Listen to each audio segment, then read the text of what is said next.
Hi, everybody. I want to talk to you today. I woke up this morning and God said to me, fret not yourself because of evildoers. So it's in Psalm 37, and I want to read it to you for a second because I want to talk to you about something else. But basically, I was getting all worked up about all the stuff going on, and especially as it pertains to, child sex trafficking, illegal immigrants, tax, you name it, everything that goes on in the news, right? And God is like, I woke up this morning and he said, will you fret not? Like, I've got things I need to talk to you about, and I can't have you entertaining thoughts about things that you don't have any business entertaining. I've got this, God said, I've got this. And so in Psalm 37, it says, don't fret not yourself because of evildoers, or those who do wrong, for they will wither like the grass, and the green plants, they will soon die away. Trust in the Lord and do good, dwell in the land and enjoy safe pasture. So what he's doing is he's telling us, look, get in the land. I've got this. Go out in the pasture. Just hang on for a second. Get yourself refreshed. Revive yourself. Delight yourself in the Lord, and he will give you the desires of your heart. Commit your way to the Lord. Trust in him, and he will do this. He will make sure that your righteousness is shining like the dawn, and the justice of your cause will be like noonday sun. Okay? Be still before the Lord. That's what he's telling us to do. Wait patiently for him, and don't fret when men succeed in their ways, when they carry out their wicked schemes. Refrain from anger. Can we all say that? Refrain from anger and turn from wrath, and don't fret. It only leads to evil. What happens is we take on stuff, we're not even supposed to concern ourselves with matters too great for us, right? So what can you do about it? We pray right now. But this is what I'm telling you. He said, for a little while, you're going to look and the wicked man will be no more. So basically, God's going to take care of things, all right? So that's just Psalm 37. You can go through the whole thing and read it. But here's what I feel is happening right now. Saturday night, we had the encounter service, and I was sitting in the back, and I was like, an open door in Burleson, and I was thinking, okay, Tim always wants me to get up and share a little something, and I thought, I saw like a picture of wood being stripped, like varnish being removed, paint being removed, everything, and it was as if God was saying, I'm doing a makeover. I'm doing a makeover in you. So you cannot go into a place and begin to fret yourself because of things going on that you see, because I've got to do work on you right now. And I'm going to take off the paint. I'm going to take off all the junk that's been bogging you down, the old look, right? I'm going to bring you into a new look. You're going to have a brand new look. And in order for that to happen, I need you to go out in the pasture. I need for you to just hang out, be with me. I'm going to satisfy the desires of your heart. I'm going to meet your needs. I'm going to take care of you. I'm going to reprogram you and refill you and refinish you for the thing I have for you.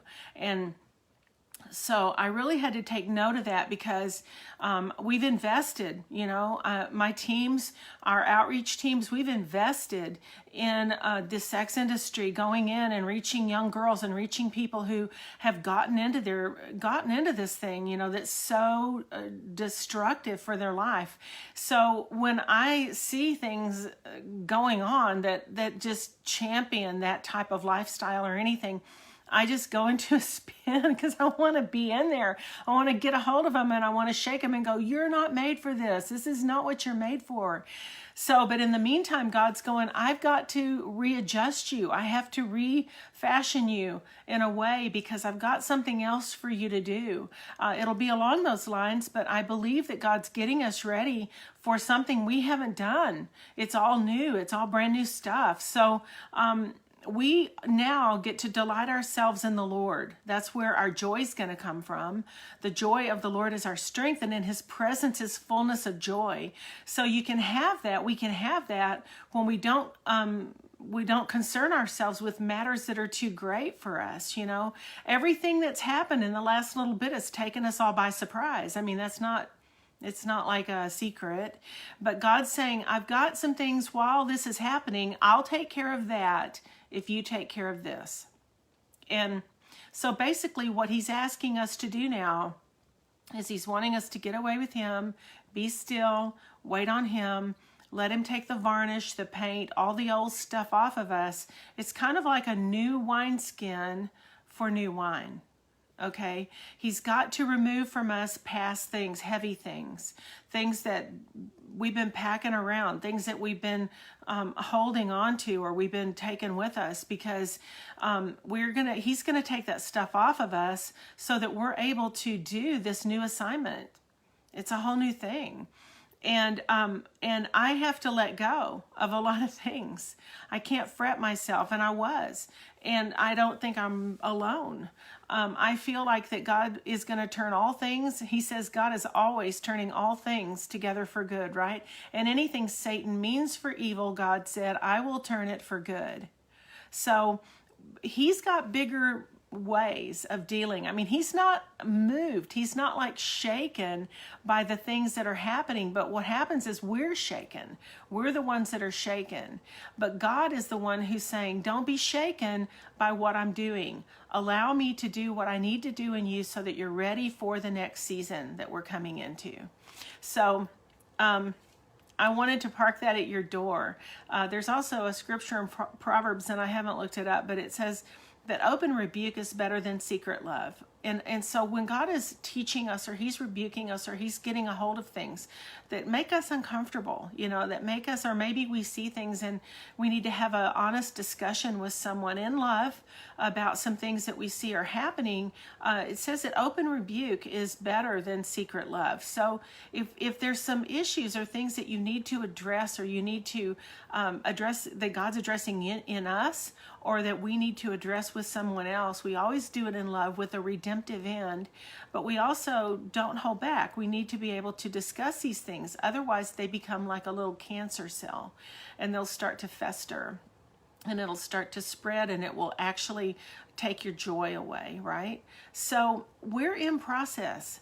And we've talked about this before on previous podcasts. We are in process of being reformed and refashioned for some things that we haven't entered into yet. And I believe that God is giving us a warning. He's telling us, look, I'm going to do some things. I am God. He says, I am God. I can do things that you cannot do. I can turn things in a moment of time that you cannot turn. I can reposition people in a second for what he wants for us to do. There's going to be some people that are moving. You're going to be moving. You're going to be taking off and going into different places. You're going to come out of a long season. I think I remember someone sharing about you're coming into a new land, but when you come into that new land, you're going to need to be healed or refreshed from the harshness, from the stuff that you went through, so when you get over into the new land, you'll need to have that season of refreshing, of healing, of let God do the refining, let him do what he needs to do. And during that time, we take our break, we take a rest, okay?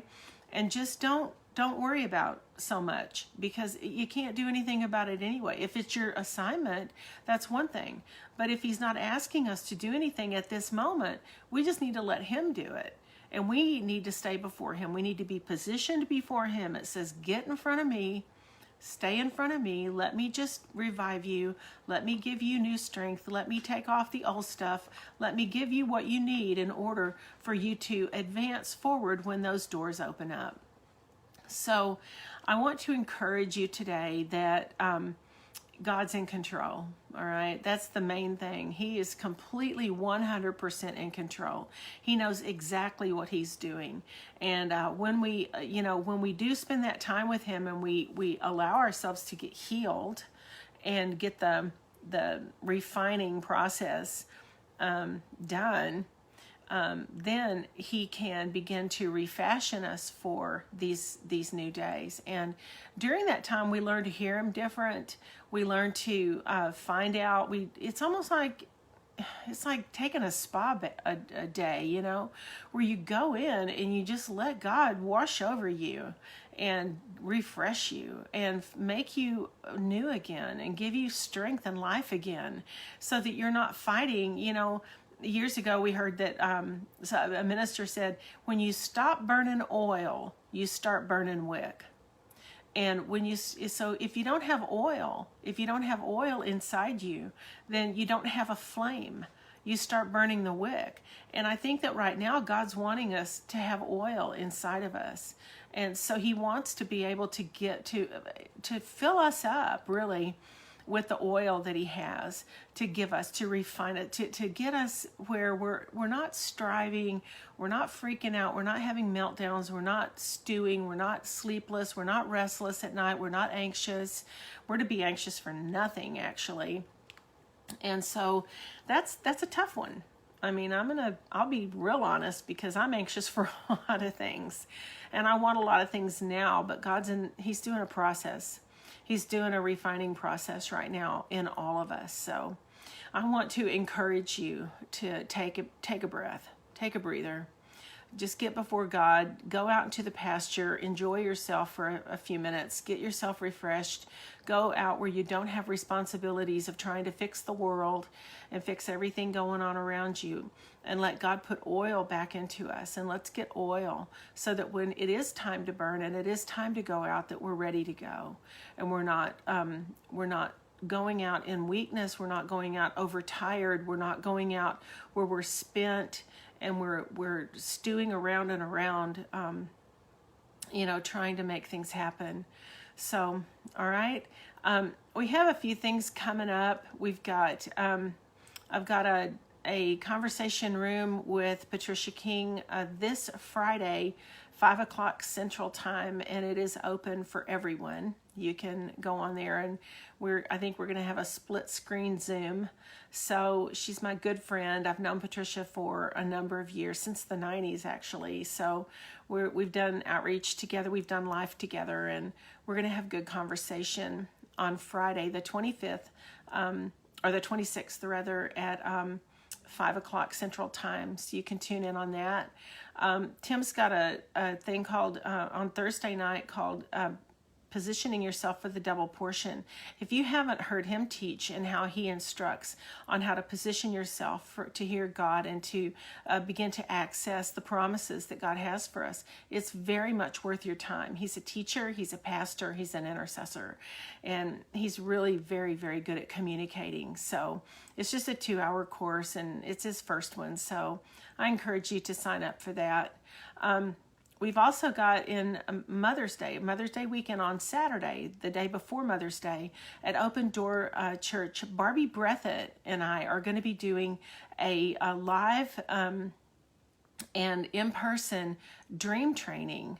We're going to teach on dreams and on visions. And so it'll be just me and Barbie. It will be open to everyone. If you don't live in the Dallas area or Fort Worth area, you can access it online. I think it's only $25. It's just a really good cost for that. And we're going to live stream it, and it'll be on, for people who pay to view. It'll be good, and you'll get a lot of information. Barbie and I take it from 2 different perspectives, and we've done these before. And she brings the training, and I take it to the streets. So we have a good time together. Barbie's also been a very good friend of mine for a number of years. So I encourage you, it's May 8th, I believe it's Saturday, before Mother's Day. It's an all-day training. It's from 9 a.m. to 4, I think. And then Barbie will be doing encounter service that night with us too. So. All right, we have a workshop coming up in June. We're trying to put it together. It's Awaken the Dead. We changed the name of the boot camp to Awaken the Dead because it makes sense. Awaken us when we're dead, awaken the church when it's dead, and awaken people that are dead in their sin, right? So we did this on Halloween, Awaken the Dead, and it was a kick, I'm telling you now. The outreaches I do, we are way out there. We have so much fun. They are not hard. And we give people a lot of freedom to use their gifts and to try things they've never tried before. We do encourage you to, my book, Words That Work, is at the editor right now. So we are getting there. I know I've made promises, but I'm telling you it's coming. It's like, when your ship comes in, don't be at the airport. So be sure and visit my Charisma channel and also my YouTube channel. Go on my website, cindymcgill.org, and all the events are there. You can sign up for all of them. I have dream classes starting again in April. So I just want to encourage y'all today and tell you I love you and tell you that don't fret yourself because of evildoers. Psalm 37, read it all the way through, all right? Be sure and like the YouTube channel. Be sure and go to the Charisma, download that. Also, sign up for our Shout. That's the way we're going to communicate with you about upcoming events and stuff. And let's have fun right now. Let's let God take the paint stripper and get it all off of us. Get all the junk off of us that doesn't belong there. So we can have a brand new start for a new day, and he can take the old paint off. How nice is that, right? What an image, but it works. All right. Love you guys. Peace out. I will see you hopefully this weekend or on Friday with Patricia King Conversation Room and at 5 p.m. Central Time. All right. Love you. Bye.